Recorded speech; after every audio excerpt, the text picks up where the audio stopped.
Bonjour à tous.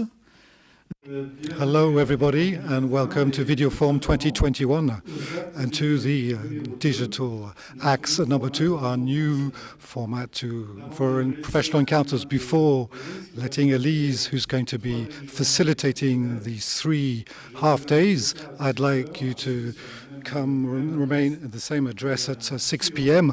and follow us to be able to see the different exhibition spaces for VideoForm 2021, because the exhibitions exist really and not virtually.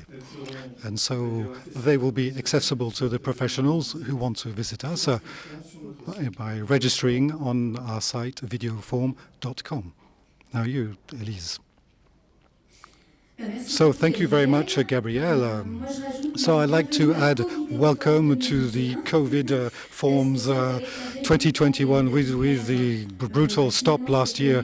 This year we decided that COVID and co-video could work, and so we're doing it, and all the team is working hard this year to be able to offer us these days and these exchanges. So I'd like to thank people, first of all. Thank you for the entire of the VideoForm team, more specifically to Tessa and Garance, who are the famous team, who Garance is not far from me and who's helping me out, and who've been supporting me in these professional days. I'd also like to thank the University Culture Department, Evelyne Ducrot, as well, the Clément Massif Central organization, and also for the technical aspects, I'd like to thank Vidileo and also Communimage.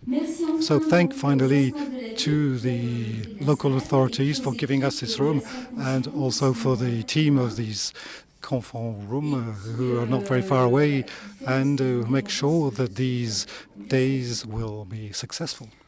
So finally, thank you to the artists, to the voluntaries, associated commissaries, to the students, and all the people who have engaged themselves with myself and the team. And also, finally, thank you, everybody who are following us at the moment. I think sitting down in your sofas is one of the advantages of this period, and then ready to make their comments or to ask questions. So I'd like to specify, for those people who are in the room, there will be a microphone which will be given by Garance. So don't hesitate if you've got any questions or comments to ask her, and that way we'll be able to record and translate by myself the answers into English. I just want to quickly explain how things are going to happen for these 3 half days. So we're going to repeat this exercise 3 times. First of all, we're going to begin with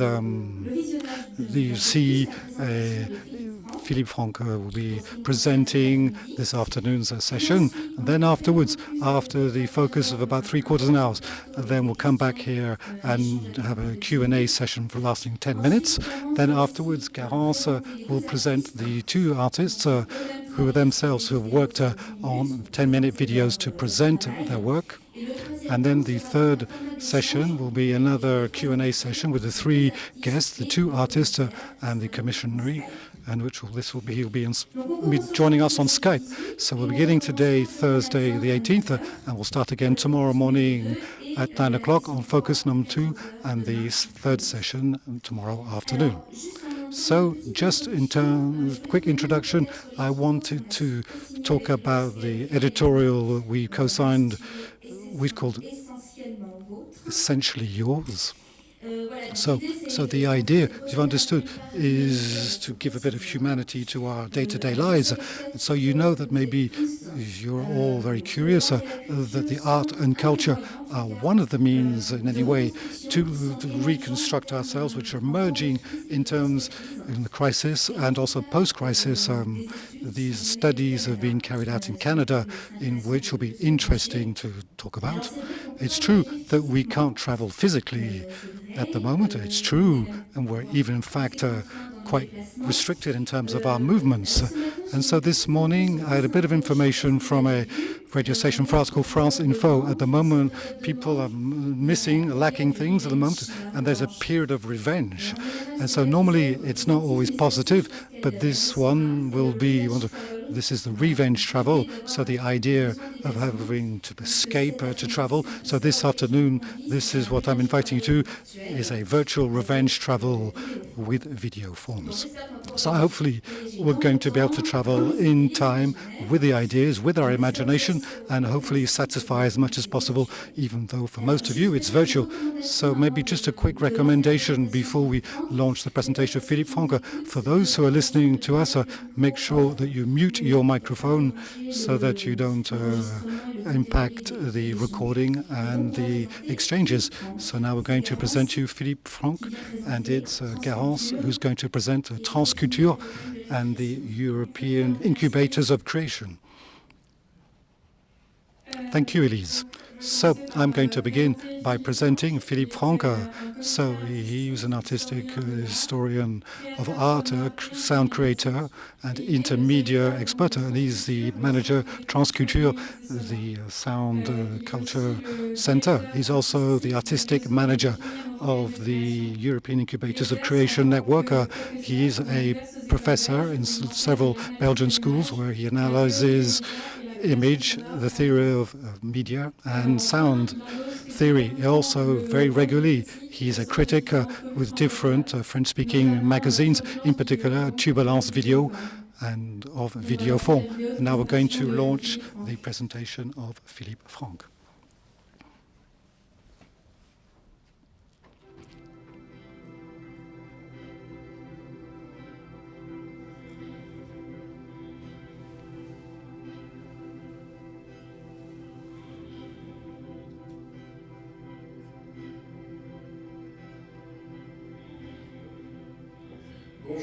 Hello, I'm called Philippe Franck. I'm the manager of Transculture in Belgium. Transculture, Center of Interdisciplinary Digital and Sound Cultures, and also the manager of Transculture Europe, which is a European incubator of creation, of which the head office is at Paris for the incubators. And I'll talk about this in the last part of the presentation. First of all, Transculture is an organization which exists since 1996 in Brussels, and works specifically on the cross-border between art, society, and technology to be able to promote the intermediate cross-functionalities and also sound and digital culture. When we talk about sound culture, there's a good example here with the City Sonic Festival, which we created in 2003 in Mons in Belgium, which where we are at the time has now traveled to different towns in Charleroi, La Lumière and Brussels.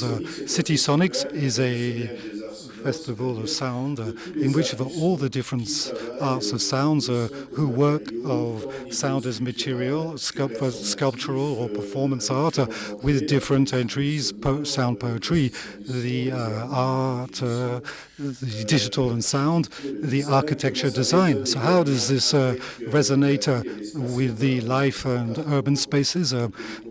So every time we have a little trip in 15 different spaces in a city. So we've got performances, workshops of raising awareness for sound arts for children people. So City Sonic is a festival that we've managed by Transculture since 2003, which enables us to help to disseminate, to create and to promote and to produce a whole series of sound artists, once again by different entry points in different spaces with a contextual context, which is a very strong one. Also a festival which can be seen in other countries than Belgium, whether it's Tunisia, Romania, Quebec, or Ivory Coast, just to give you a few examples.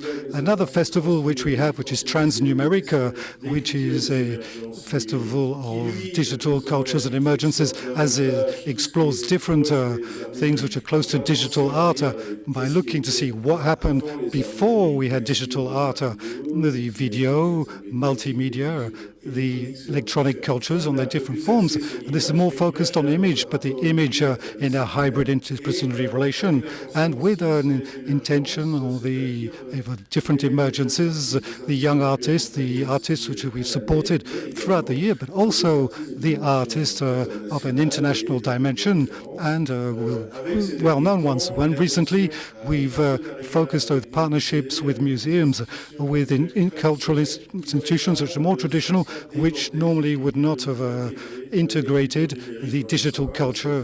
This was the case with an exhibition in La Louvière digital icon. Another event, this is vice versa, which is the cross-border meeting between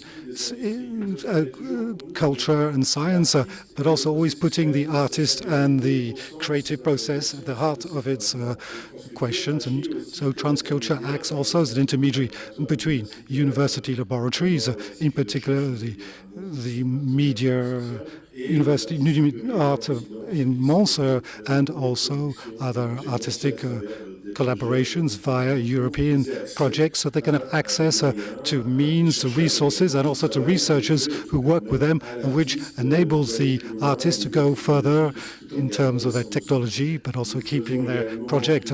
We also do a series of conferences, workshops throughout the year with all the art schools. It's important for us to look about the emergence of sound, and there's also workshops in art schools where we accompany students with artists as facilitators, and where we promote and we broadcast their work, and also in our festivals, but also the workshops for children, we call Sodi Kids, for fun sounds, and also digital practices. Transculture, as its name indicates, is the trans cultures, not geographic cultures, but also society reflection, technological reflections, but also international exchanges are very important for us here with Quebec since quite a few years with the exchanges with the Chambre Blanche, the White Room in Quebec, which is a digital art center with also residencies mixing researchers and artists, and also production réseau in Quebec around the new forms of sound poetry and the link between live literature and the other contemporary practices, including digital and sound. All this gives rise to residencies and exhibitions, festivals, sometimes the transatlantic ones, and the hybrid festivals, which we've been doing with the réseau in Quebec, are very fertile. The exchange is not just in Western countries, but also in the east of Europe, in Romania, with the Simultan Festival, another example in Abidjan for the international digital art and visual encounters, of which we are also a regular partner with for transculture and the European Incubators of Creation. These international encounters enables us to do co-productions, maybe more ambitious ones, which we wouldn't be able to do alone, but also to circulate a community of artists for digital sounds and intermedia, which transculture supports in a regular way. So there's also the publications. We publish things. There's also the aspect of reflecting on these practices for both sound and culture, and the artistical technological shifts are very important for us. We're not technophiles or technophobes. We're trying to think about these stakes and not to be prisoners of them. In particular, on the sound publications, we created transonic labels for other types of sounds. We do CDs, vinyl, even cassettes, and even publications around the sound, which for us are very important because we work with publishing houses, publishers quite regularly. In terms of the European Incubators of Creation, this is, or the European Pépinières of Creation, this is part of the European Incubators for Young Artists, which at its used to do, brought together 30 countries outside of Europe and 30 other organizations to do exchanges on mobility and professionalization of young artists, and also residencies around a whole series of organizations with contemporary art in general. This is also for art as dance, contemporary dance, and sound, and all the other different interdisciplinaries arts. We created a new organization which is called Transculture European Incubator of Creation, to try to develop an international network which helps these young artists. And we pushed it a little bit more on the encounters, interdisciplinary encounters, the new forms of hybridness and hybridism, also by pushing these exchanges between research, cultural industries, not just between artists, but obviously these notion of residencies, which today is in complete shifting at the moment, and not just because of the lockdown. So all these forms of transversality, hybrids, contemporary, digital sound, all of these are at the heart of the project of Transculture Europe, but also Transculture Belgium, but also the European Incubators of Creation. So here, this is to promote the more emerging projects and more cross-functional in terms of their international collaboration. It's also important what we've launched online these last period, notably, or thanks to the lockdown. So since March 2020, what we call No Lockdown Art, which is our online project, our platform Create Connections, which is to highlight productions, projects from artists from different trends, tendencies, different contemporary disciplines, to broadcast them, with also to help them in terms of their production on the web, and to make the web a type of a new scene to broadcast sound, but also of exchange for these artists, for these contemporary hybrid digital sound projects. And I could say up to now we've had about 100 projects which have been broadcast like this, and which we're going to continue this no lockdown art with the desire to resist against the lockdown or confinement of creation. So Transculture, if you want to know more information, you go to look at the website. You can see our website, so you see on the screen. Thank you very much.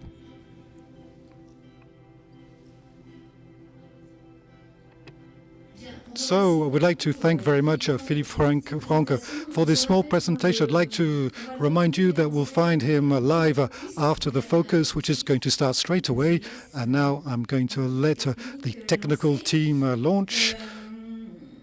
So you understood the no lockdown art selection. I like this.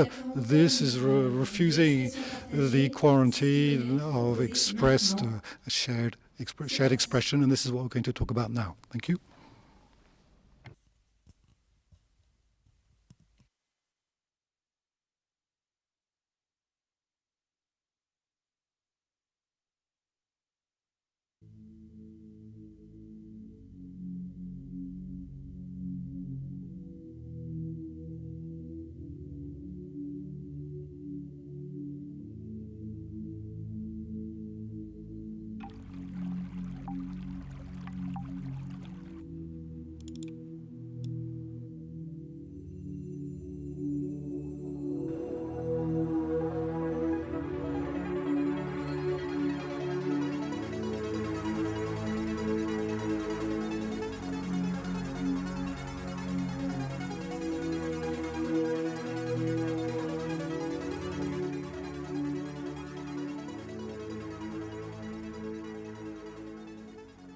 We're going to do it.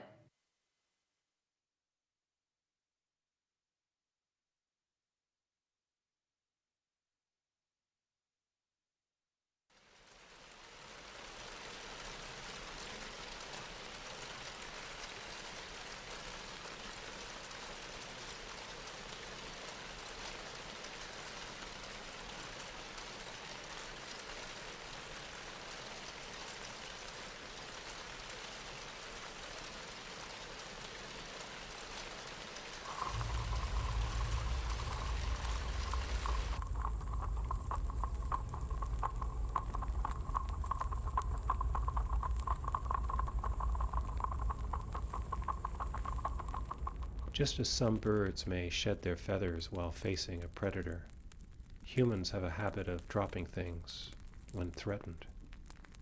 Think of the folk tales where someone is being chased and drops a magical object behind them to block the pursuer.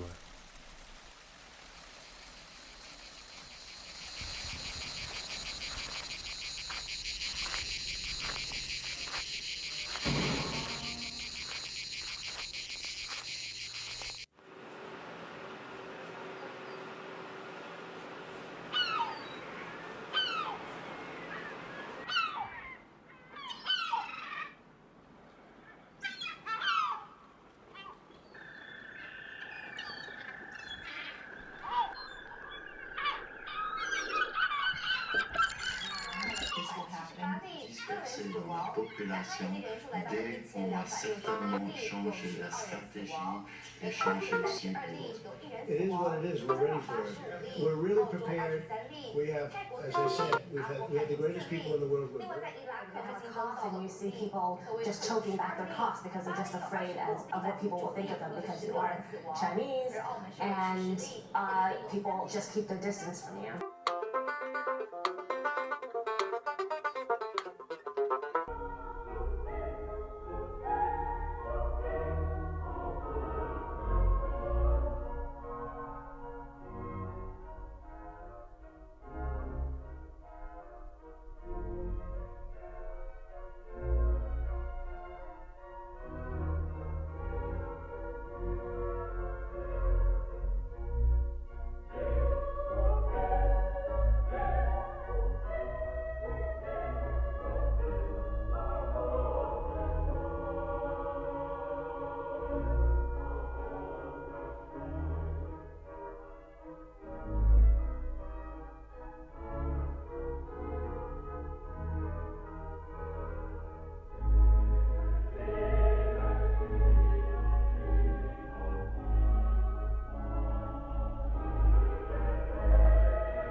Baby, come dance with me.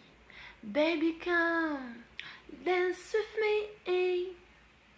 On TV, at the TV station.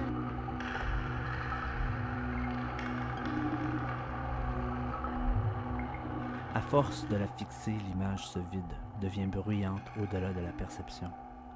Le trajet des phrases forme des géométries abstraites aux abords desquelles je laisse la mélancolie m'atteindre. Je ne comprends les mots que lorsque le sujet est loin. De près, la réalité déborde le sens.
Il y a des moments où je me souviens plus de rien. L'image a disparu. Elle dit. Dans l'attente, je me découpe. Elle rajoute. C'en est fini, le temps.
The artist, in a similar way, drops images or objects in order to survive.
It was 82.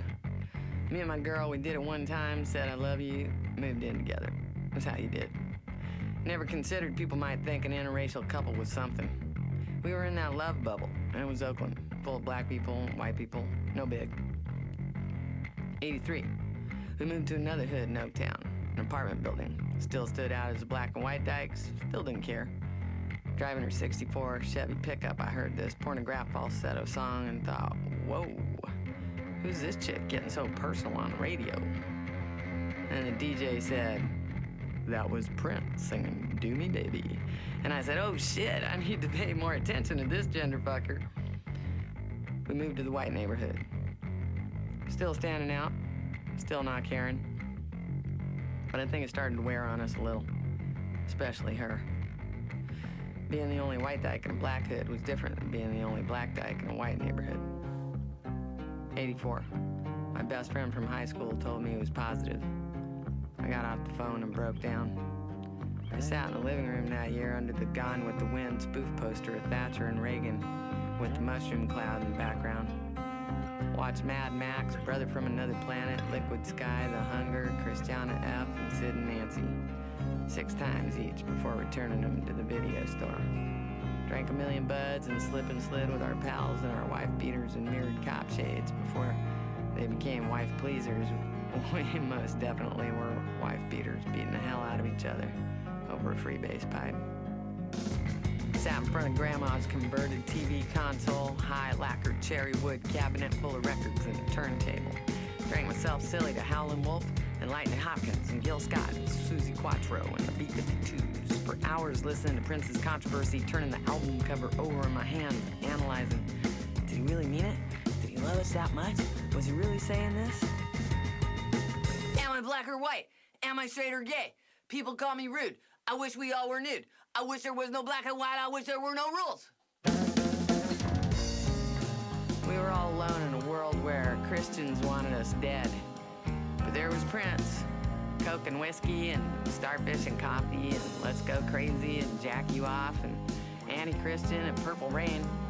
A cult crossover hit, and Under the Cherry Moon, panned by critics, but he could do no wrong. And ruffled shirts and romance and femme dykes on stage, his spitting image. Girl versions of him, a narcissist dream of straight acting queers fucking the mirror like there might be something going on, just like us and our pals, brown and black and white, bags and dykes, passing joints at the disco. Sexy. Even if there was a plague, one big cuddle party. Didn't feel lonesome. It felt right. The like motherfuckers better make room for us because if they didn't, we were coming through anyway. led by the most fearless, least fucks giving motherfucker on the planet, with all the moves and a voice that could go from girl to boy in a second. If he wasn't intimidated, neither were we. 89, me and my records got tossed on the street because I got high and everyone was mad. 2016, I'm ashamed now more than I was that day. Because when I look to pay homage to the man, I gotta go on the internet like some kind of poser. Because I never bought new Prince records. The night after he leaves us, it's full moon.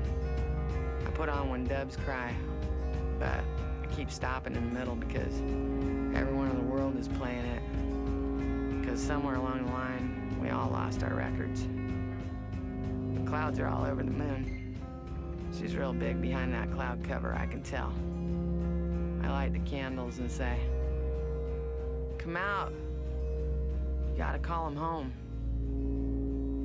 And the clouds part, and I say, "Sorry, Prince. I lost the records. I'm sorry. It's not that I ever stopped loving you. I just thought you'd always be there."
So thank you very much for coming back here on stage. So thank you for Transculture et Philippe Franck for this focus number 1. So you've understood this is a focus that was done during the COVID pandemic. So it's true that the Video Forum Festival was in our, we didn't want to focus too much on the topic. I'm not sure if the word celebrate the 1 year anniversary. It's 1 year anniversary since we had the first lockdown here in France. So I think people are sort of slightly fed up of it, but its festival is a given moment, so it's difficult not to talk about the COVID. So we'd like to thank our Belgian friends to have given us a little return on 2020, which is quite a complicated and chaotic year. We were supposed to have an interview with Philippe Franck, who's direct from Belgium on Skype. So we're trying to catch him for the moment, but for the moment we want to ask him a couple of questions. So I'll take advantage of the moment we try to connect with him. I'd like to specify to those who are listening to us and who are on the live stream, so don't hesitate if they've got any question, ideas, comments they want to make. It will be a pleasure to talk about them during the round table with the artists Oscar A and Alex Augier. So normally we should have the Skype, and normally Philippe is here. Can you hear me, Philippe? I can't hear Philippe. I think there's a sound problem here because we can't hear him. So who uses a sound creator? Unfortunately, we can't hear the sound. So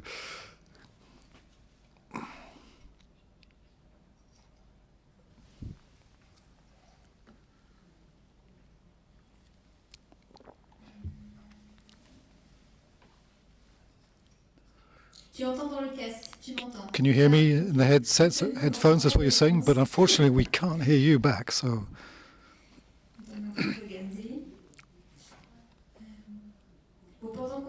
while we're trying to solve the little technical issues, I'd like to thank Melting Trader. So I forgot to thank them. So thank you, Melting Trad, for the translation.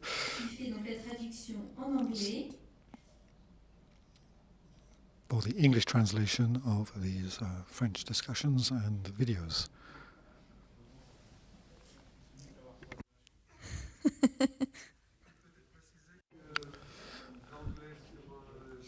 So I just want to specify that you've got 2 channels here that are available for the transmission of the professional data. You've got the Facebook Live, which is in French, and then you've got the YouTube video forum channel, which is in English. So tomorrow's day will be in English on stage here, and we'll try and speak English as well as possible. And so if you want to listen to the French tomorrow, it'll be via Facebook. So can you hear us, Philippe? So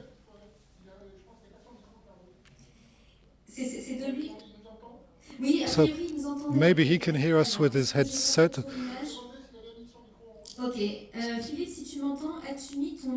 So just asking whether Philippe has not muted his microphone, maybe.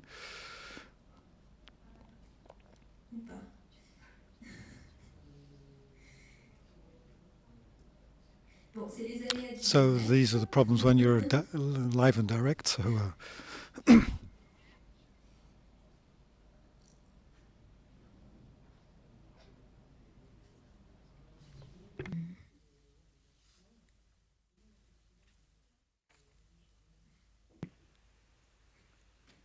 Alors, micro. Ah, ça y est. Oui. Okay, now finally we can hear you, Philippe. Great. So wonderful. So where are you at the moment? So I'm in Mons in Belgium because we had got an exhibition with 60 young artists, which is called on the theme of copying. And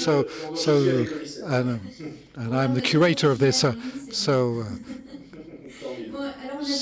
we've got 10 quick minutes to have a quick discussion on the focus we've just seen. You already specified what is the no lockdown art selection. So maybe won't talk too much about that. But in your presentation, you used the term new scenes of broadcasting, which the web could be. You are at the cutting edge of technology. Is this true, something which is new for you, or it's simply a way of transmitting videos on the internet? So it's something which has become significantly intensified. We seem to look. So since March 2020, during the first lockdown, we were disseminating different types of creations on the web. It wasn't necessarily creations which were made for the web. It wasn't necessarily web art, but there was some web art. There was all types of creation, contemporary, interdisciplinary art, which could be broadcast on the web. That's why we launched this No Lockdown Art program to be able to help these artists, to help them disseminate and broadcast their work. And since we've been submerged by requests, we had 400 proposals right at the beginning of March 2020, and we've put about 100 online, and we've retained maybe 50, which have helped. We're going to do a USB paper publication on this, but there's so many of them we're behind schedule, but this is a good sign. But we thought that this might stop, but it's continued. So I think in any way this broadcasting via the web as a platform of broadcasting creation, productions and progress with this kind of the instant aspect to it, even though we are not sort of Facebook obsessed type instant way of looking at things, but these are works of art which are seriously, very solidly done, but can have different phases. And here we've launched whole types of sub-actions which correspondence between poets and audio artists working together. We've launched live sessions which are done in the apartments or the rooms of the artist. From our record label called Transonic. We've also got some more specific projects like the Kika Canola, who's a Brazilian artist who comes here and launched her project Common Ground, which dozens of artists were collaborating by sending videos or multimedia fragments and sound, and they're publishing this together to do a collective work of art, which is showing itself in different forms on the web elsewhere, so it's off and online. So it's with this dialectic that things are interesting. We mustn't remain just in one single dimension. For us, the virtual and real aspects, are intimately linked. It's true, we're talking a lot about the post-COVID in the Philippe Boinard's film, when we're talking about a sort of post-human environment. There's not necessarily before and after COVID for transculture. So there's an intensification, as I said earlier on, of this type of flow and this type of relations via the web. Right from the beginning in 1996, the creation of transculture, the subtitle, the cross borders of flows. So I think we're completely in line with that. Obviously, there is going to be before and after COVID, as there's a lot of these existential reflections, and on the processes of disseminating production, or even how some artists are going to survive. And this is really quite important. I think these questions, unfortunately, I would say, are going to last. But I think for culture, the post-COVID is going to be tricky. There's not much at the moment. And similar in a lot of countries, and for the post-COVID, I don't think straight away that there's going to be a lot of creation we've got to take advantage of this as an opportunity to change significantly these models, but we mustn't think that it's going to come from above. I think this is going to be more like a bottom-up way of working. So I think there's a real need coming from the field, coming from artists, and also for the associated operators to change things in the processes of our production and our broadcasting and dissemination. But we need the spectators and the visitors need to change their habits and not just be influenced by mediocre influences or sort of, we'd have to try to be more curious, look into more things. which these creations online. So I think of these. Sorry, the line's cutting out here, unfortunately.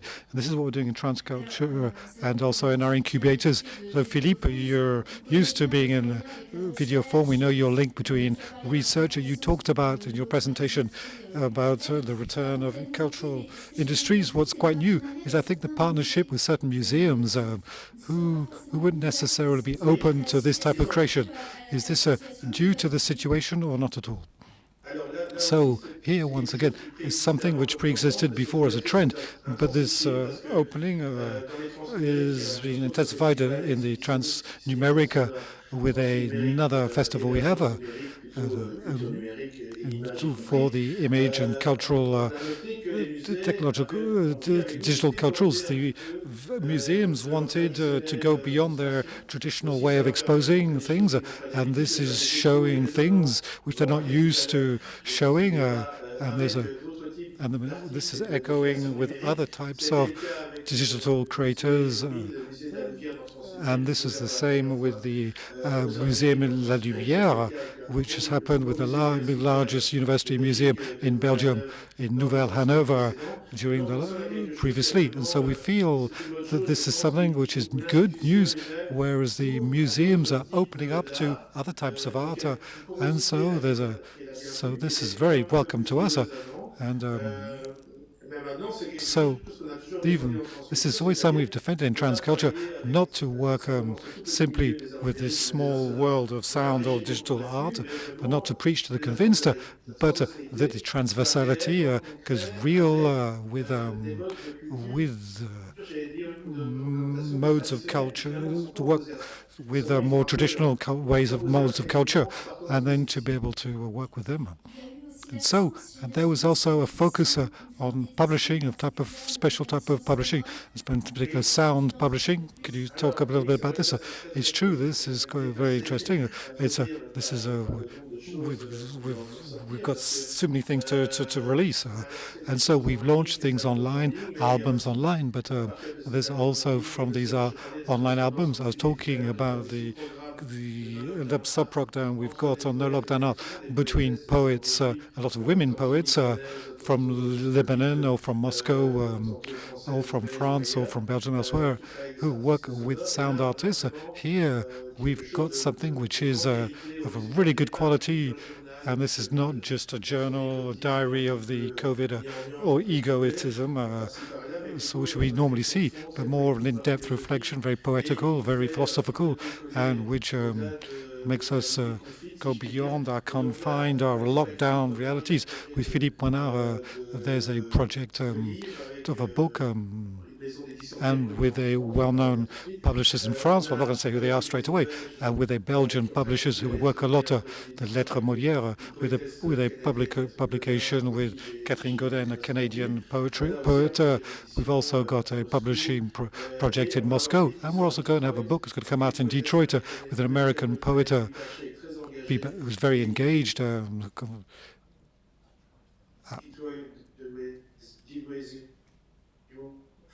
Sorry, I didn't catch that. The sound's gone there, I'm afraid.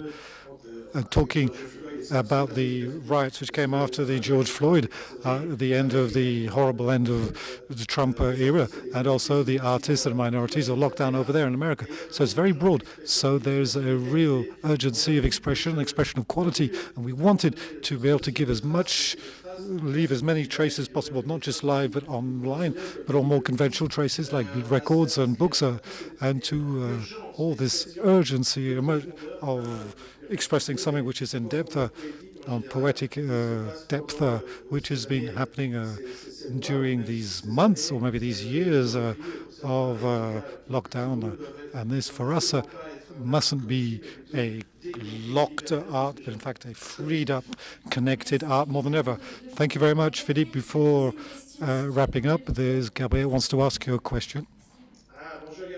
Hello, Gabriel.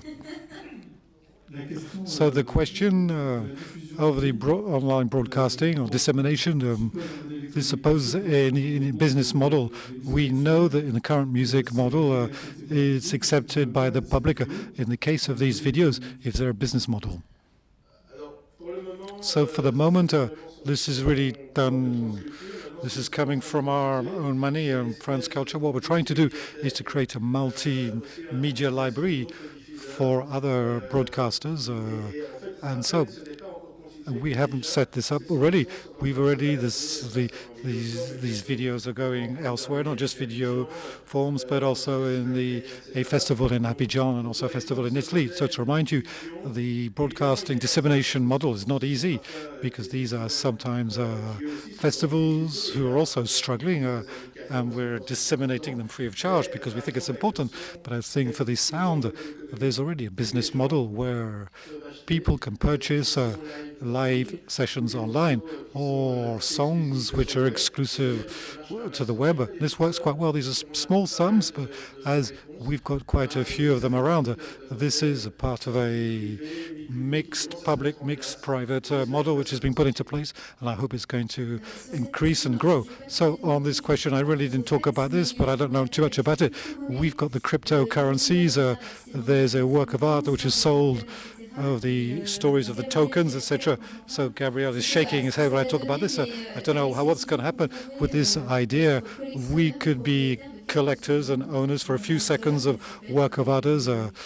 Maybe it could be sports sequences or whatever. I don't know at all where it's going. I don't know if you've heard about it. Obviously, yes, I've heard about it. Obviously, we're working with artists or organizations who are trying to explore over this relation with cryptocurrencies and blockchain. This is changing very quickly. We have to be very careful about things that are fashionable. I remember this. I'm an art historian too. I like going back in the history.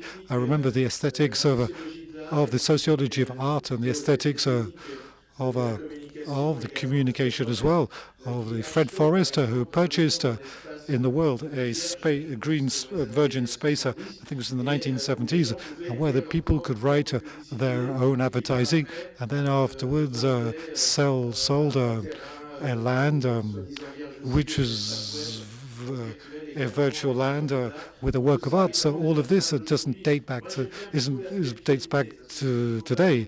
So we mustn't create a model based on another. I'd like to see what's going to happen with this use of the cryptocurrencies, but how the creators are going to use this. At the moment, it's not the creators who are making money from this. It's more financiers, as usual, and the capitalists, the financial people adapt very, very quickly.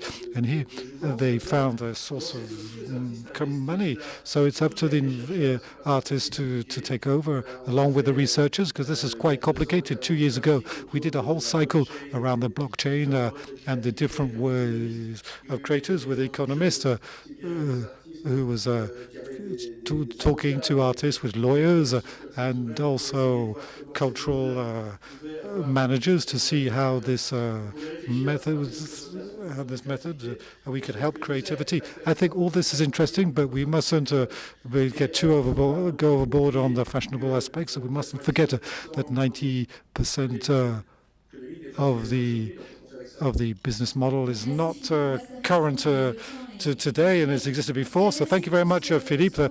The time's up. Thank you very much for all this interesting expression refusing the all ego. I really like this. You found your words very well. So thank you very much for all this. I think we all need to work on this, including in the cultural world. So thank you, Philippe. Now we're going to let you for 20 minutes. We'll back in 20 minutes. The presentation of the two artists which Garance is going to present, Oscar A. and Alex Oulier. So we're going to begin with a presentation. Oscar A., who's a French artist who lives in Saint-Étienne. He does installations and experimental videos where he mixes new technologies and drawing. He's at the moment in the research residence of VIDEOFORMES in Jaligny-sur-Verbe in France, and he proposes temporary and immersive experiences in which the spectator has a decisive role without deciding how it's going to end up. And so going to let the artist do it as possible, and this is important in terms of the fulfillment of the art. And now I'm going to let us see Oscar the video.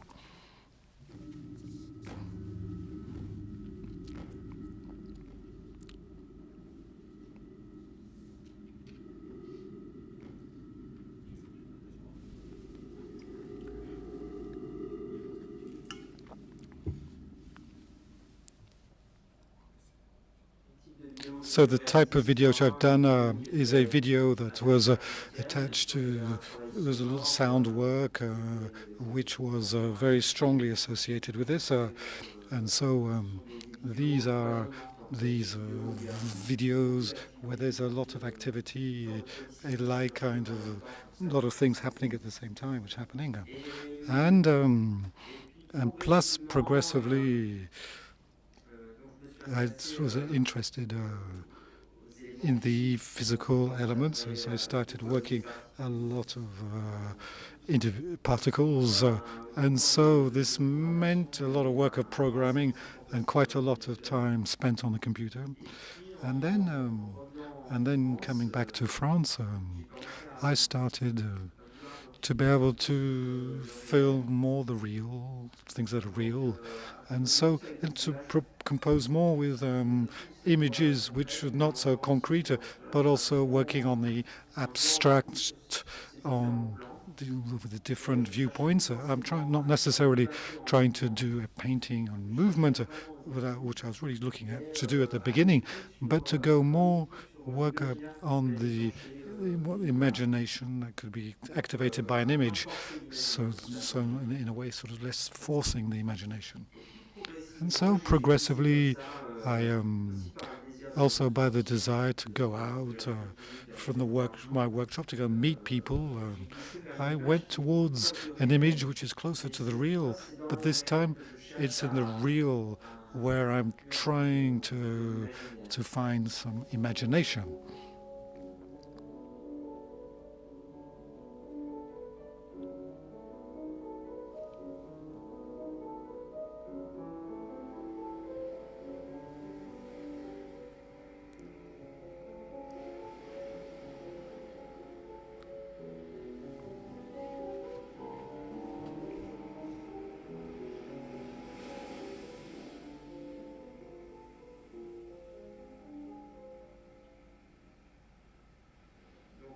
So practically what I do, been doing for 1 year now with the project of the water lilies. So what I've got flexible sculptures which are yellow, and they've done this from tents which I use, and I install these elements on the landscape.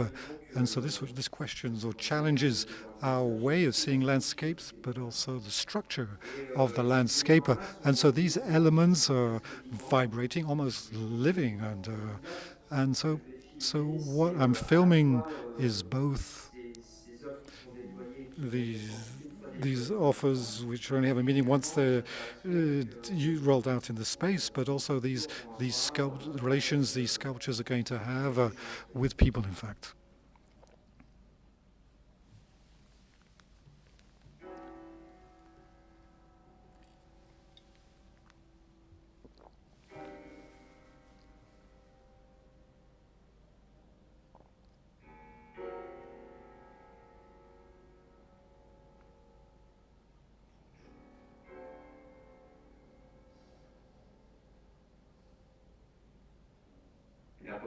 So the total French population is 67.1 million inhabitants.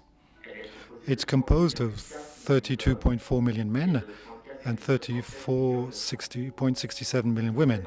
I'm part of them, part of it, the population. I'm part of the 67% of French people who've got a bath. I'm part of the 8 million students who've passed the French baccalaureate. And I'm part of the 40% of short-sighted people in France. I'm part of the 4,067 Jonathans who have passed the baccalaureate, and the 26% of them who had passed with honours. However, if I was called Oscar in 2002, I would have been part of the privileged category of 50% of having a passing with distinction. I'm part of the 52.1 million French people who are between 20 and 55 years old. And like 12% of people, I forget to stop the water when I'm brushing my teeth. I'm part of the 9% of the people who iron.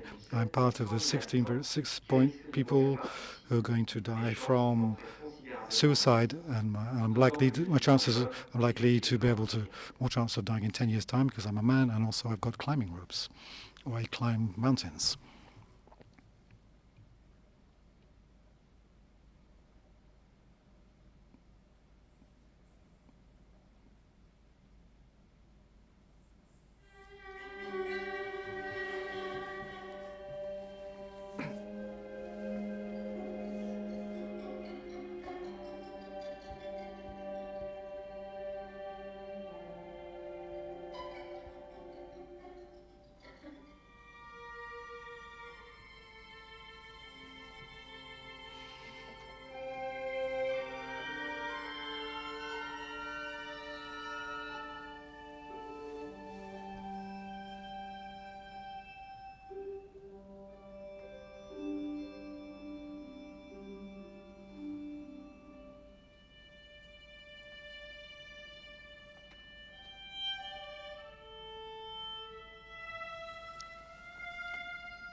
So, with the installation of the water lilies, which everybody's called chips, so I was in between the air and I was starting to moving towards the poetry of water, and this is really became more important after 2019, where I worked a lot on doing the floating anchors in the workshop.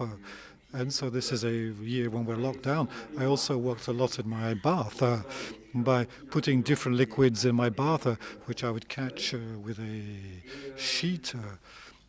And I let myself be cradled by this poetry of the water. And via this, what was really driving me was the reflection on how water could lead the individual to exist and to go beyond oneself.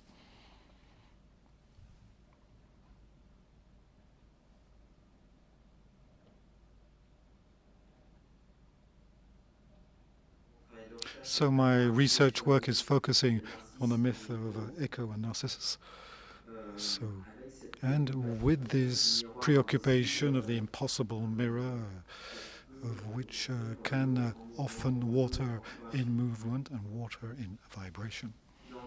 So in the context of this research, I've been experimented on the installation prototypes in my residence in Gelligny in France, but also in the framework of another residence, is a residency of art and science in the ICLIX laboratory in the Polytechnique Engineering School, where I am at the moment.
So thank you very much, Oscar Oscar A. Now we're going to look at the second artist. So Garance, could you introduce him?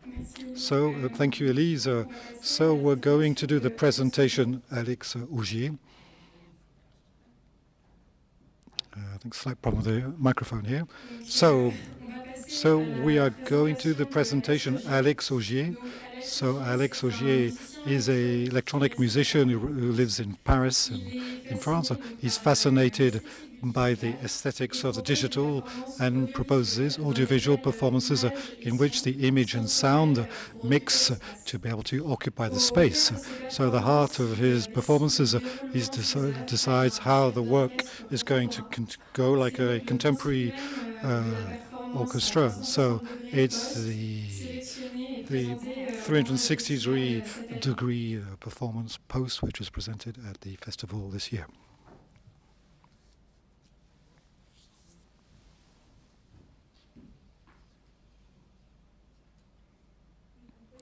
So, if we could launch the video, please.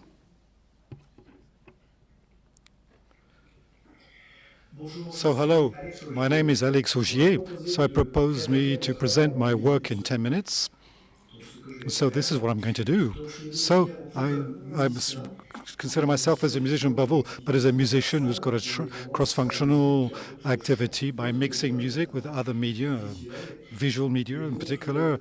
And so for these 10 minutes, I'm going to show to you my way of looking at audiovisual performance is to consider this is a specific field of creation. So what I mean by this is an audiovisual performance is not an audio and visual performance. It's not associating music with images, as this would be the case for seeing a film or a video of a pop concert or a lot of electronic music concerts, which consider themselves as audiovisual performances, but simply a visual support to music. With this completely interchangeable element, you could change the music or the visuals. It would function differently, but it would still work. So myself, I think about proposals where all these elements are perfectly linked, intimately linked, technically, artistically, and the sound, and are completely independent of the two. It's not possible to remove one of the elements without destroying completely the project. And so these projects associate sound, image, but also set design, space, scenographics. So I'm going to take two examples. So Nibble in 2016, and more recently Post. So in the case of Nibble, the audiovisual intention was to propose to the public a spatialization experiment, but remaining on scene with a frontal theatrical presentation. So for this, I had 4 transparent screens around me. I used 2 video projectors, and with a mapping technique, this adapted to the layout of these screens. Of each of these screens, I've associated a sound broadcasting point, a speaker. This enabled me to keep 4 different spaces in the space of the stage, right, left, and what's going to appear to the public as being close and far away. And so, given this installation, I did a music and images which were completely linked to these structures. So each technical element is going to go from one area, one space to another. And so this is going to go. So what this means, this structure, it is here before to drive the point of view, audiovisual point of view at the beginning. But our attention is possible thanks to this structure. So the easiest thing is to be able to show to you a few images.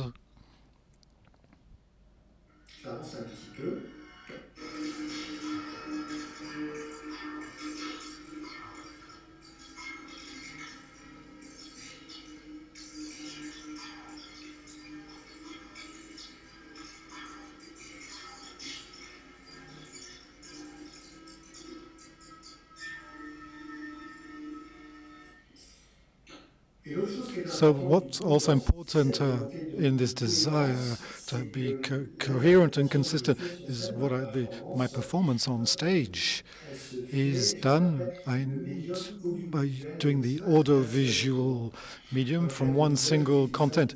From Nibble, I use my modular synthesizer. So this is done to manufacture sound, even though it's a synthesizer, and this is going to have an impact on the music and also the visual, but also the space. I'm not trying to look at doing one or the other dependently. When I reduce the time of a sound envelope, this is going to reduce the time of the sound, but also the vivacity of certain visual elements. Sorry, and so interpret from one single control pointer, and that's very important of my projects and what renders them specific. So finally, these structures use a certain type of music for this. You can't broadcast any type of music to this. This music was designed specifically for this structure, and this structure was designed to be able to broadcast this music, and the images are intimately linked with all of this, so in a technical and artistic manner. The second example is poster. So this is a cylindric, transparent screen. So here you wanted to have a audiovisual spatialization, a different way. The public is around the structure, and itself is surrounded by a crown of speakers. So the public is in the field of a sound synthesis, where you're able to position sound. And the cylindrical screen is going to be able to position the images. For example, here, there'll be sound and image at this point here, sound and image at this point here, and then obviously you can move it, shift it, and as the screen is transparent, a person situated closer to an audiovisual event can be seen by transparency what's happening elsewhere for other audiovisual elements which can be far away. And he or she can see these elements come closer from his or her left or right, for example. It's because is this audiovisual specialization in this configuration, which is not a traditional configuration, and I thought that this structure to be able to spatialize the images in relation with the spatialization of sound. So there's a temporary and spatial synchronization. So I'm going to show you now one example.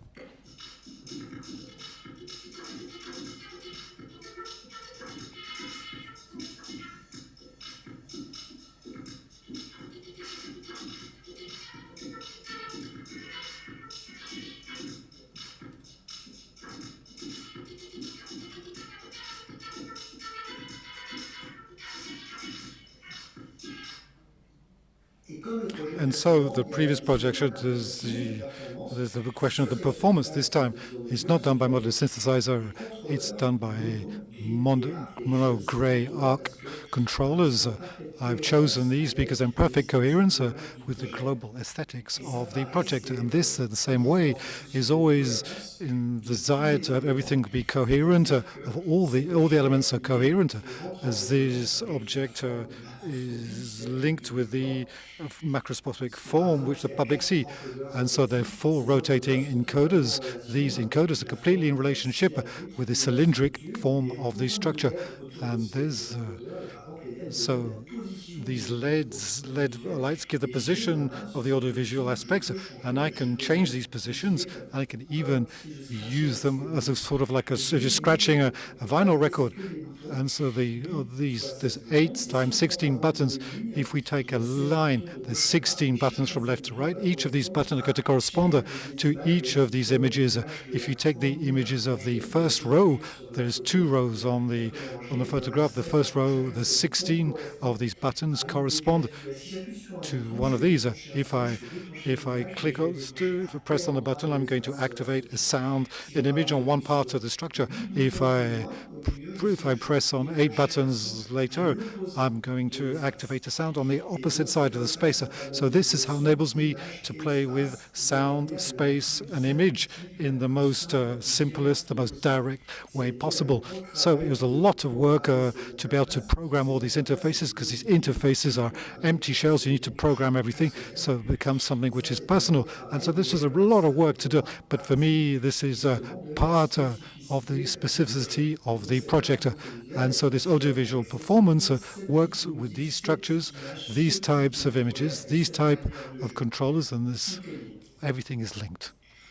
And then plus, and this is another point, is the music which I've chosen is the music which wants to be techno-type music, which is my project, is part of one of the most techniques which is most used by electronic music, which is loops, looping, and sampling. So I've built samples beforehand, and I use these samples in the framework of my performance in the form of loops, and very unusual types of loops, and I break them down by fragment. I republish them by fragment, and I recreate this in space. All of this is linked, and so what I wanted to show to you is via these two projects is how I look at audiovisual as a specific field of creation. The idea is to create original objects where everything is linked, where everything is completely independent, and this is what makes the originality of my work. Thank you very much. Sincerely.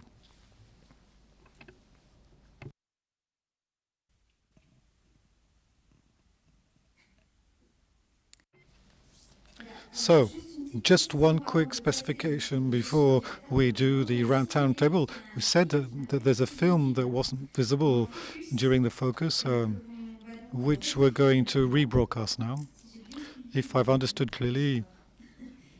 And so, apologize for Transculture and Philippe Franck, but it's good that they gave us this feedback.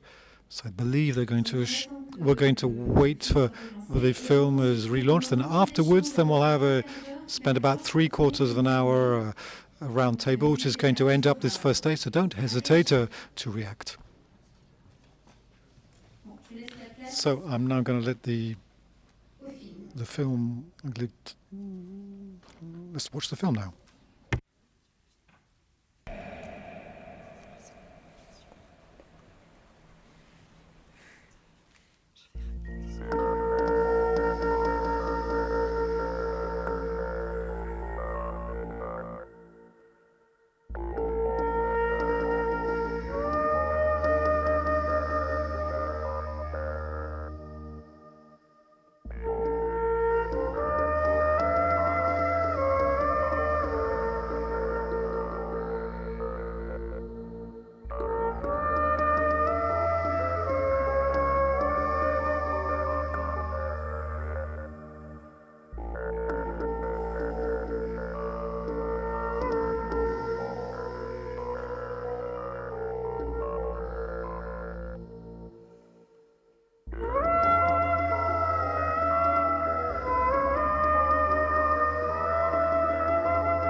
So thank you for this last video projection. This was the post-human film which I was talking about earlier on when I was talking with Philippe from Didier Nietzsche and Radio Prague. We were lucky to be able to see these films before, so I thought I'd seen it. So in fact, I hadn't actually seen it in this. It had disappeared from the list. So it's now we're going to do the third part of today's session. And so I'm now going to invite the artists to join me on stage. So we're going to welcome Oscar A, who we saw, and Alex Rougier, who we didn't see in the presentation they did of their videos. And so normally Philippe Philippe is also here on Skype, so great, we can hear you still. And the sound's working this time, great, fantastic. So it's important in this connected society we live in. So, hello Alex, hello Oscar. So I think we're missing a microphone for our guests. So they're going to need to be able to share the microphone. That's not very COVID friendly, is it? Fortunately, your mask, so Garance, you remain with the microphone if there's any reactions or questions. So don't hesitate. So now we're going to have a quick exchange. So I'm masked. I've got a mask too. So it's a good idea. So I don't know if you can see him on screen that he's got a bit of scotch on his face. Now I can speak, so thank you very much, VideoForm. You're freeing up my words. So we're going to come back to this round table, which we called Resonance. Thank you, Tessa and Garance, who found the theme. And so really appreciated, Philippe, this term that came back in your presentation several times. I don't know if we inspired you or if you're already inspired before. So we're going to be able to, the round table is going to be based on sound. So Transculture is a digital sound center. So yourself, you create sound, and also you teach sound culture. So you can talk about this. We're welcoming, begins with Alex, who's to my right.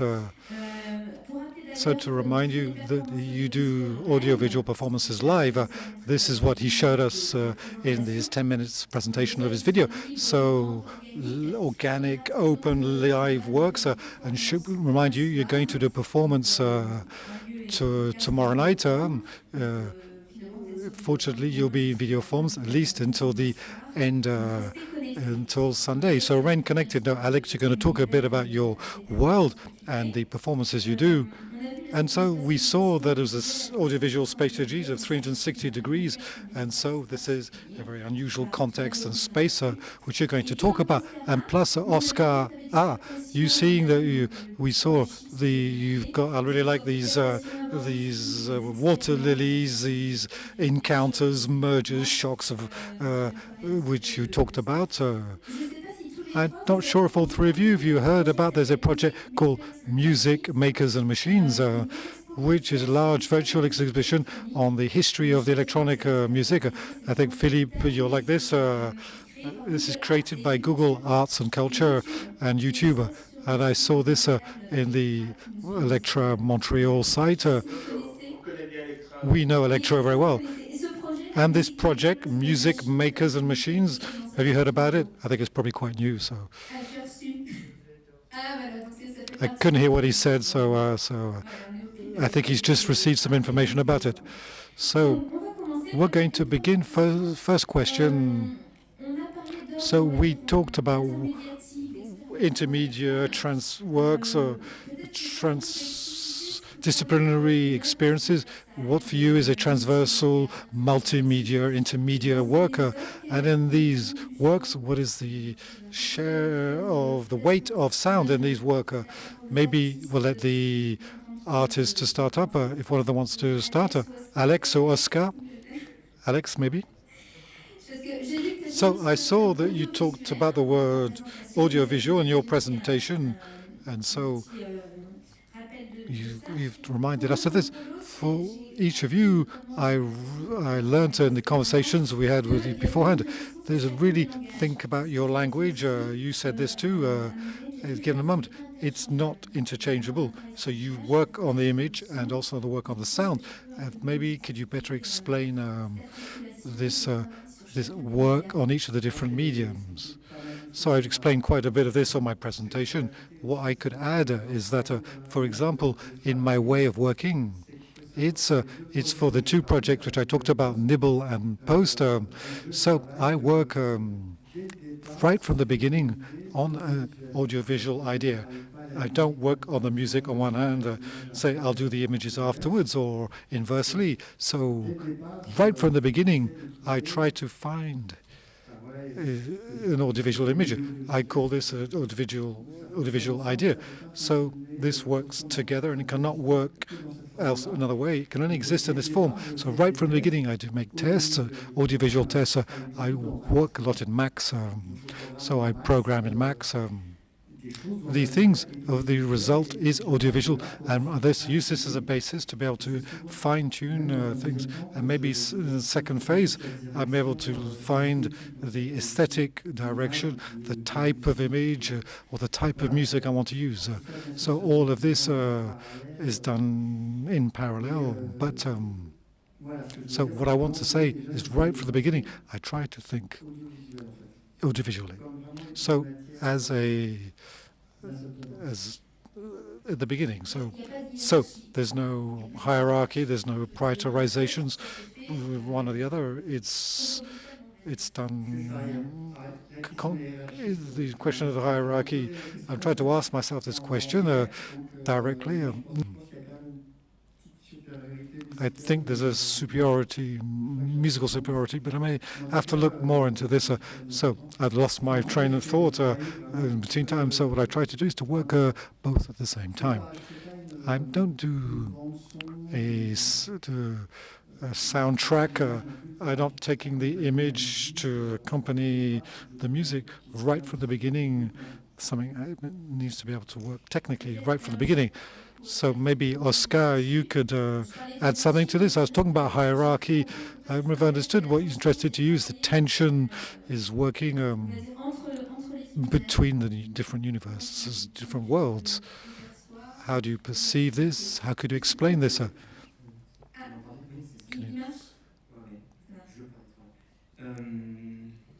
So that's a trick question. So I've come to the image from the music, and I came from music from image, because when I was a young child, my grandfather was a painter. So I've always, how can I say this? I've always mixed the two. The two are blurred, the two, if you want.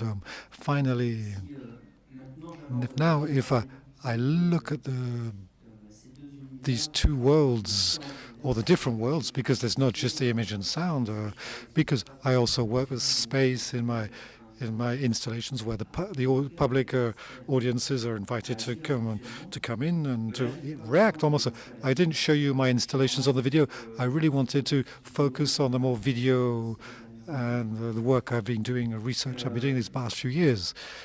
Now I tend to see the symbiotic weight of each medium. So what works with the image and what works in the musical language. If it's not musical, maybe it's not necessarily in part of a time which goes from A to Z. In a more broader sound, I work on different values. It's like in drawing, when you go to art school, they ask you to learn to draw just with a pencil and to working on different values. And I try to do the same thing with the music as with the image. Sometimes the image takes over on the sound, other times it's the opposite. So I like more and more to work on silence, to let this breathe, if you want. So this coming now because I started my work by indexing one medium onto another. That's a choice.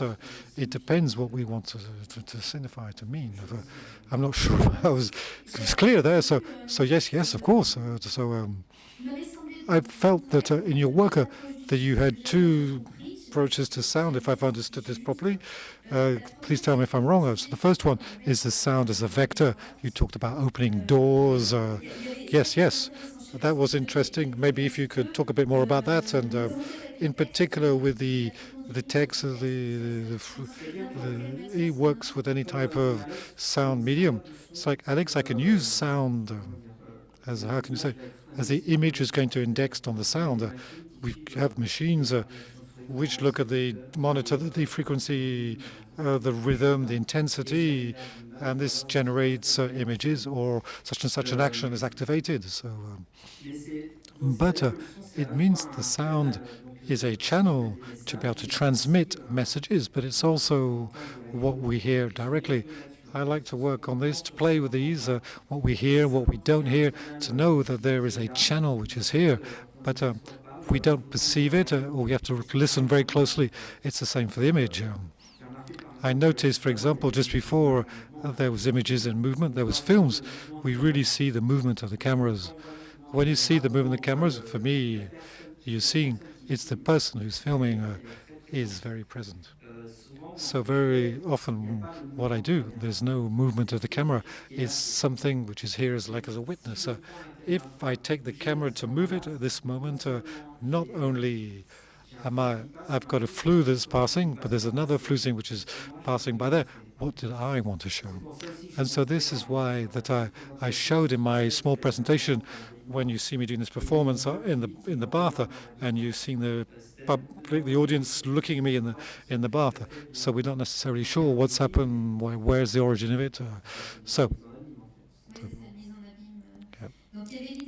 the idea of the sound as a vector, as a passage, but there's also a second time around the composition. Are we talking about composition or not? Maybe you can reply, Oscar. Alex, is this notion of composition? Is this something that you believe in? Is this something?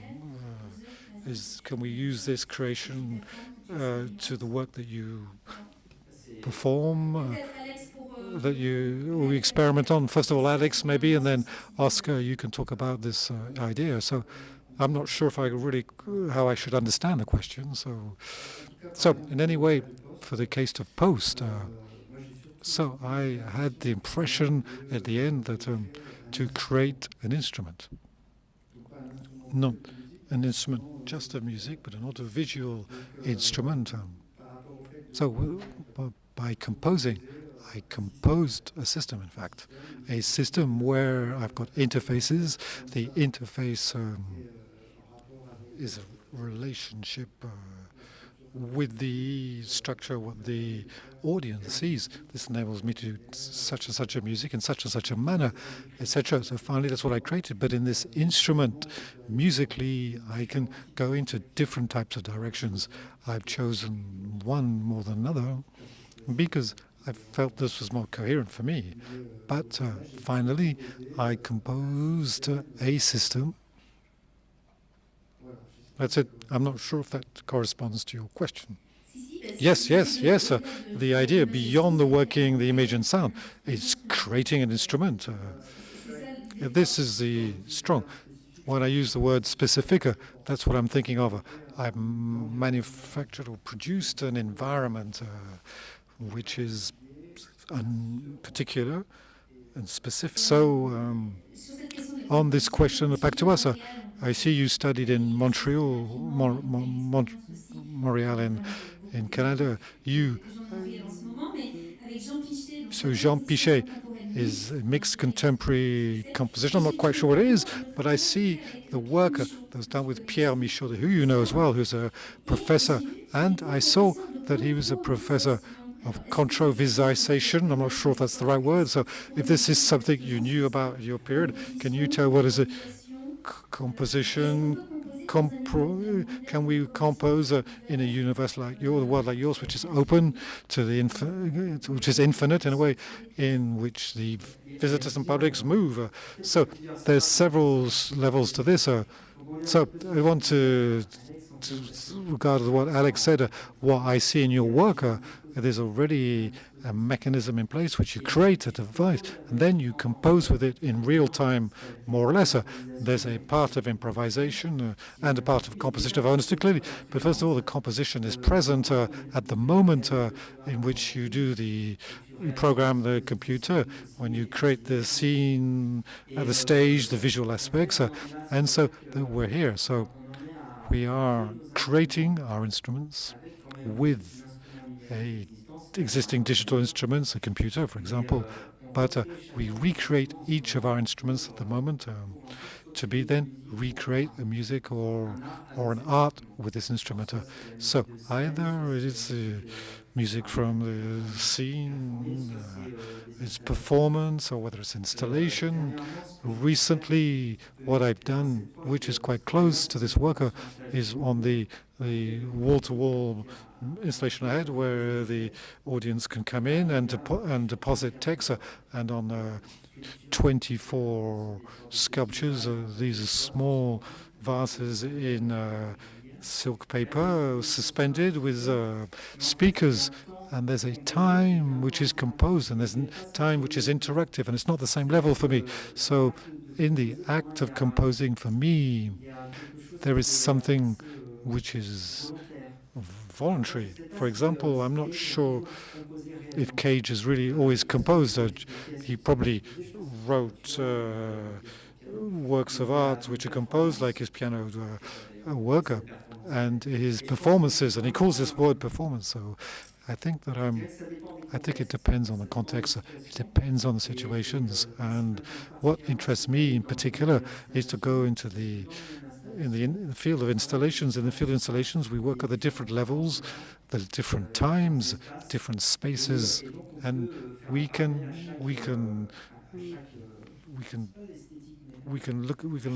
each level has its own aesthetics, with, in addition, the opportunity to propose completely different experiences for the audience. Each person has a different experience, and this is what really interests me. So to come back to in Montreal, where I discovered the digital arts, even if I started contemporary composition in Lyon with a lot of programming.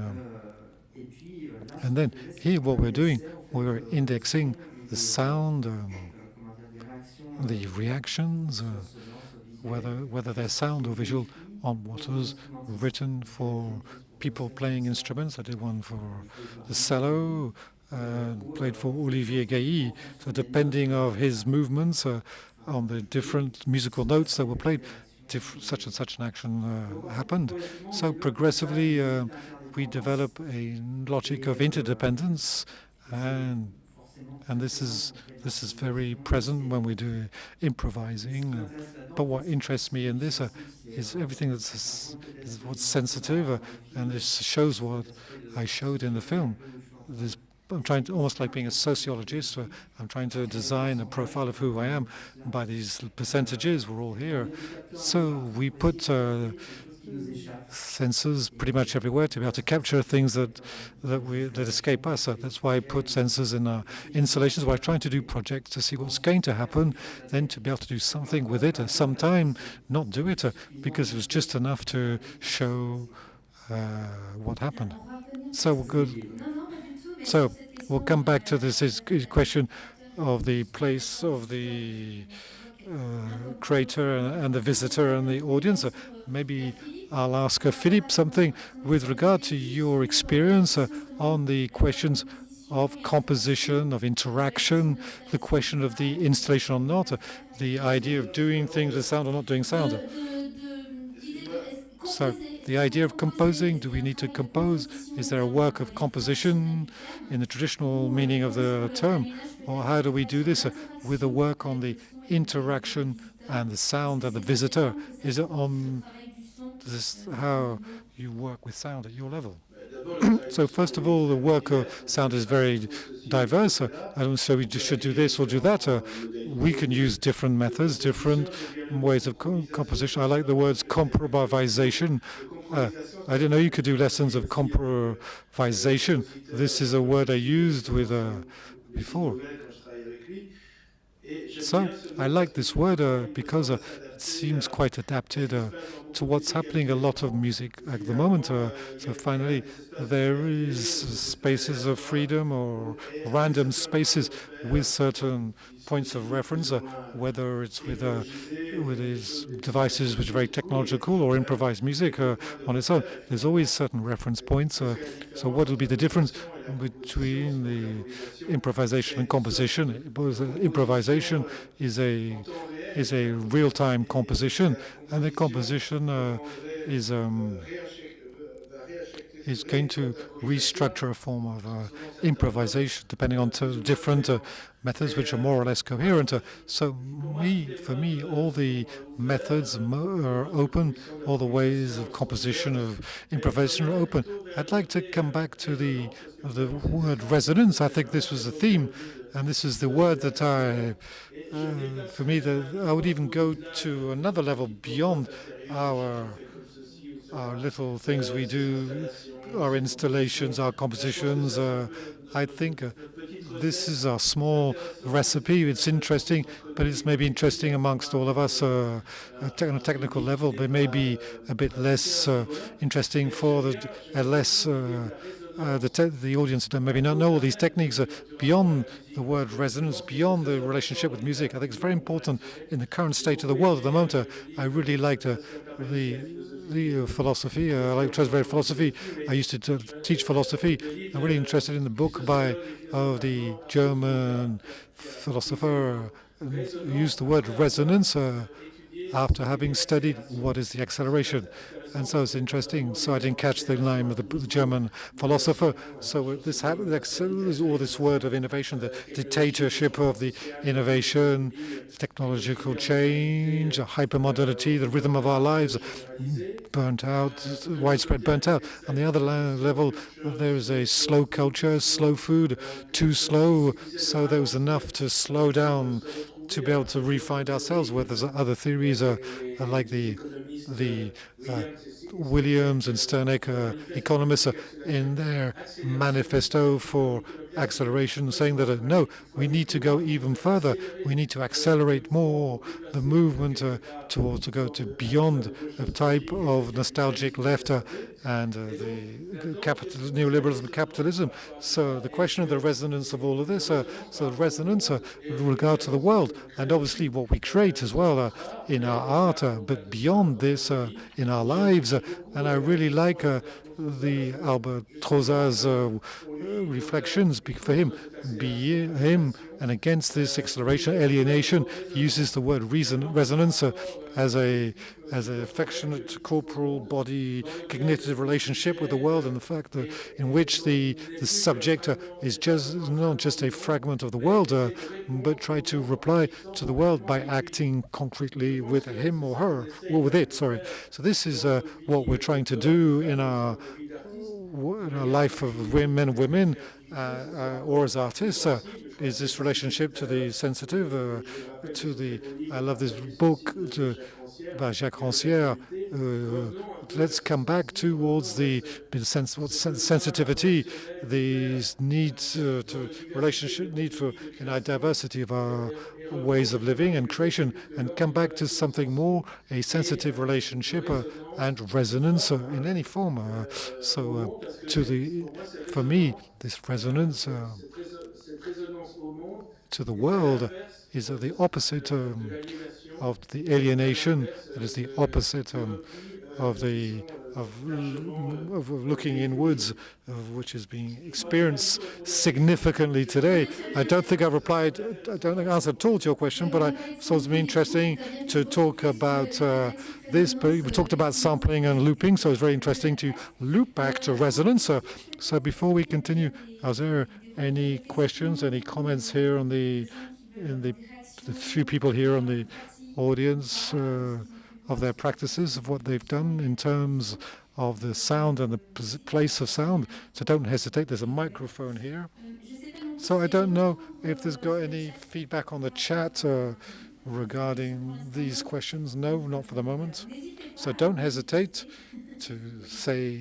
to ask a question. So I'd like to come back maybe on the idea of being the sensitive of the residents, these residents with a space. We'll see with Alex this question of space important, of the residents in terms of the intimacy of the visitor. So there's two quite different approaches which we could note here that we can say that Oscar is the idea of what Garance said at the beginning, to let things go, let things happen.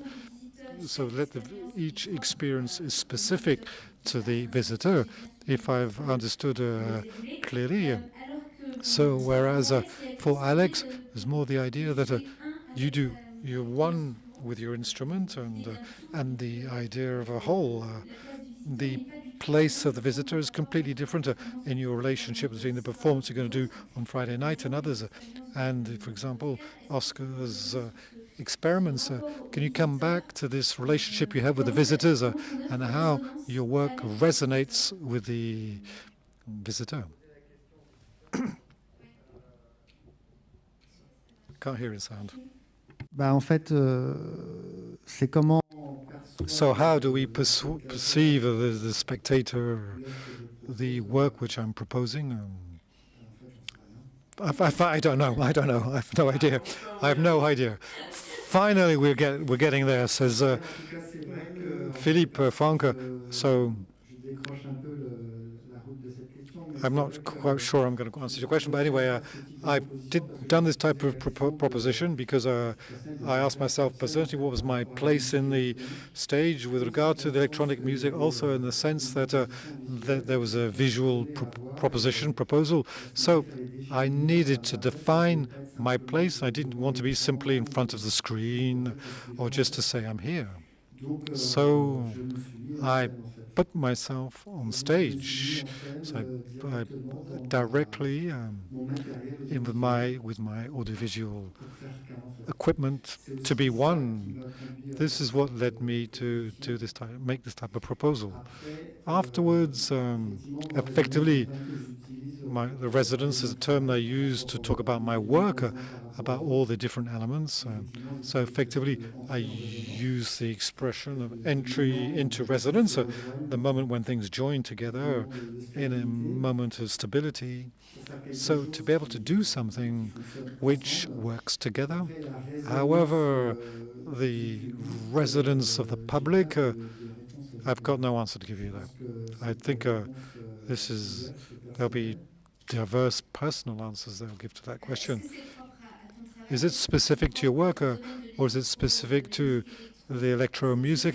I know there's how can you stage certain electro music festivals? The body of the musician is problematic, and the fact you see them switching and pressing on buttons and everything.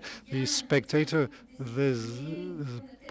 we don't have the same relationship with somebody who has an instrument where you see the movement of which is created. And I think it's possibly more difficult in this field.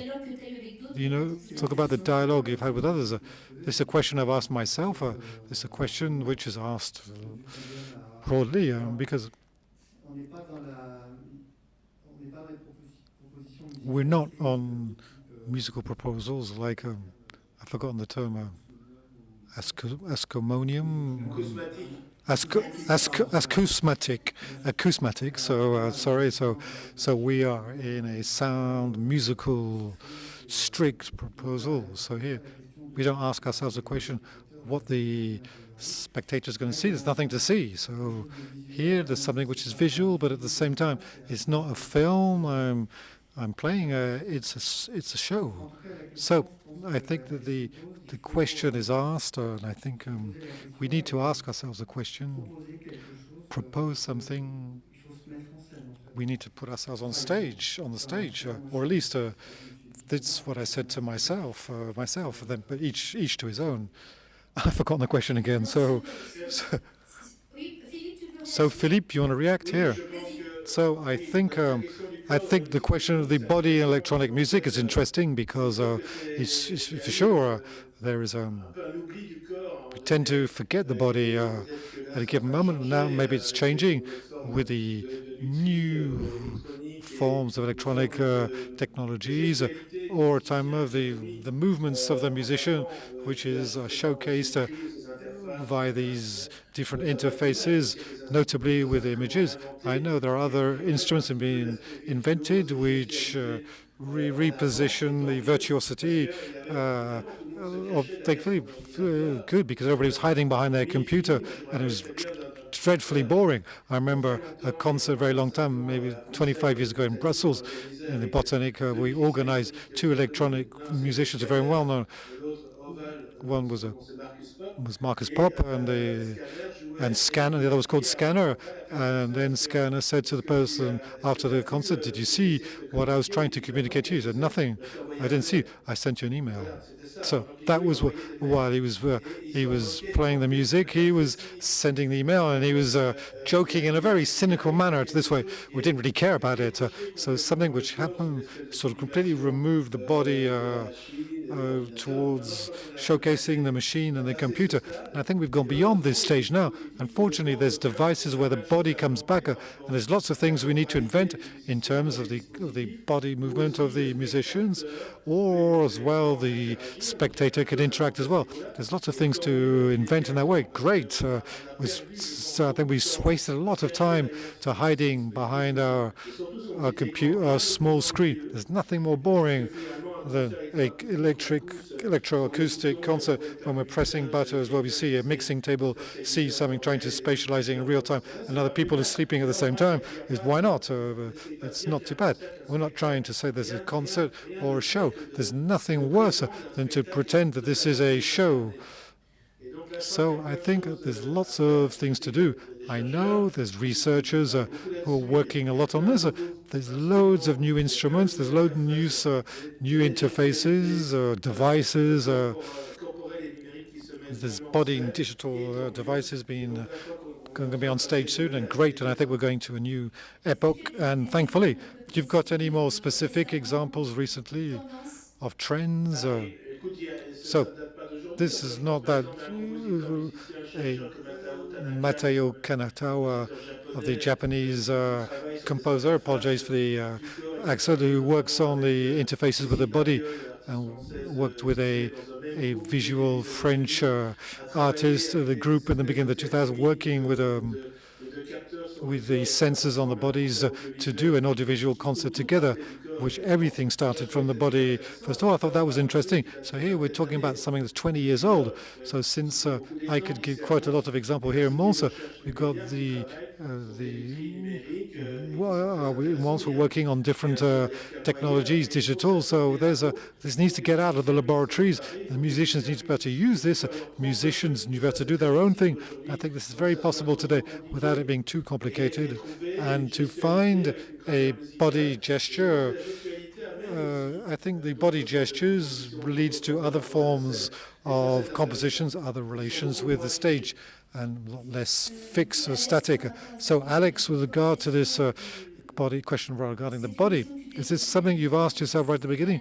This is what pushed you to work on the image, to work on the 360 degrees. Are there any sensors?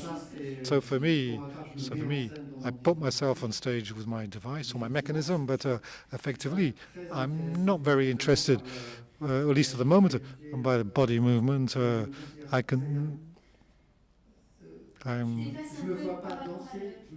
don't see myself dancing on stage to be able to produce sound.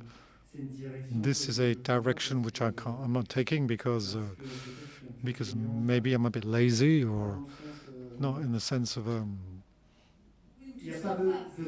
they don't need to do gestures, big gestures to be able to produce sound. There's lots of instruments where it's very, very subtle movements and gestures. So I don't want to, for me, I don't want to go to another excess. There's one excess is looking behind a screen and almost proposing a studio work. The other excess is to put sensors everywhere to dance. Here, I think in the field of the dance, there's effectively that might interest them more, dancers, to be able to produce sound from their bodies, because I think they're more specialist in the control and mastery of their bodies, whereas a musician, I'm not going to spend 2-3 years to be a virtuoso of my body, because it's going to demand a lot of work, and I'm getting old, so a bit rusty as well. So I think there's two excesses. So effectively, there's probably somewhere in the middle where the public, to be behind a computer is boring. I've done that myself. That's why I asked myself another question. So, but there's also an excess of too much body movement that goes beyond or outside of the field of music. Oscar, do you want to add to this? I think that this is what I really like in your work, is the fact that you're not adding noise to noise. So I don't trust all these. I've done many experiences in Montreal with two people, Patrick Saint-Denis, who did fantastic projects on this, on augmented instruments, and I augmented my instrument too. But now, if I think, I'm perhaps a bit reticent about this way.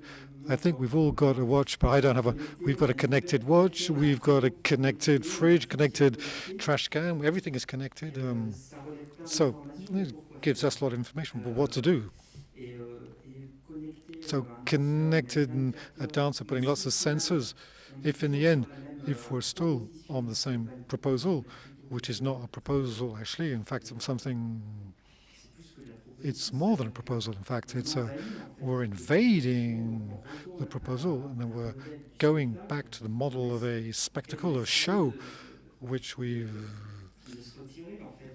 tried to remove ourselves from, to withdraw it, to give more space to the visitor, to the spectator, so the audience can integrate something, so be able to do more democratic works of art. In fact, so I don't trust the digital art trends to say that it has to be spectacular, because we're used to this. Since we're being small, we're working on video games in front of the TV. We're adding noise to noise. It's very difficult for the human being to find oneself in that and to remove this noise. So I think we need to be responsible as a digital players. I don't think I'm not just that, but I think we know programming, we know what there is behind a computer and all these technologies, what it costs ecologically as well. So naturally, this is where the work can start, for example. So it's really important for me to do installations that work on my old PowerBook G4. So to do installations work cheaply, we can't do everything this way, but to be able to say the question of the interaction effectively dates back to the 1990s, maybe before. So the MIDI sequencer musically, what have we done artistically more, not necessarily things of that in depth, deeper way. I think there's work to do. Okay, we capture things, we create devices, mechanisms. Why are we doing this? And for me, it's to be able to talk about the resonance, to look at the sense of sensitivity, but not sensitivity which is directed. But I think to be able to do this, we need to give the keys to the audience. Here, there's such and such an element to capture things, such and such things. You can do it as you want. So, but depending on what you're going to do, the work won't be the work of art won't be the same. In this way, we involve the audience. So I think this is a very different way of working, and we need to see with Alex. In my opinion, Alex works on the resonance. So for there's resonance, there really needs to be a shock, and then you need to work on the sound, the medium. This comes from over time. For a long time, there's a performance time, which is really quite almost like a shaman. You're entering something quite unusual now. You're entering to something in the context of an installation or a simple concert, or even just watching a film. We all come with our own experience before. And so what we are going to contribute is going to be in tension with what people have, the baggage they've come into. So dance needs a lot of free space to create these resonances, so where something can happen. So I think for there to be resonance, there has to be a device or mechanism that enables this resonance, enables us to host this, and not to fix what we're trying to do beforehand. And it's very difficult for creative people, especially in a society like ours, when we decide to what we're waiting for. So I think that will resonate to Alex, the fact of not fixing, setting things in stone. You work beforehand. What is the, how much do you let things happen as you as a creator? What's your feeling in the center of this work, the time that's accomplished during the work? This idea of not everything be set in stone. So how do you compose with this? So for poster, it was a sort of a co-improvisation, if you want, a composition improvisation. So it was a composition improvisation. So I created a system. I used samples which I create beforehand, but I use them in a very unusual way. I destructure them completely. Myself, I discover things direct, live. I react to what I'm listening to, depending on what I'm listening to. And so I rehearse or I repeat myself, and when I repeat or rehearse, these things work better than others. Like any musicians, the things that work better, I'm going to put them aside to say, I can maybe redo this. And by redoing this, I won't do them exactly the same way. I think he meant the things that didn't work so well there. But so this is what I do. So I've got reference points. I know things which work well. And I know it's go from this step to this step. But between the two, I've got the freedom to do new things, and so I think I can take risks. Means I can take risks. I can consider I'm only playing things that seem the safest, but in fact I can go to another direction myself, where I'm going, and will I be able to fall on my feet, or will it not be boring? So this is the musicality of things you look at. So this project, I've designed it as a system.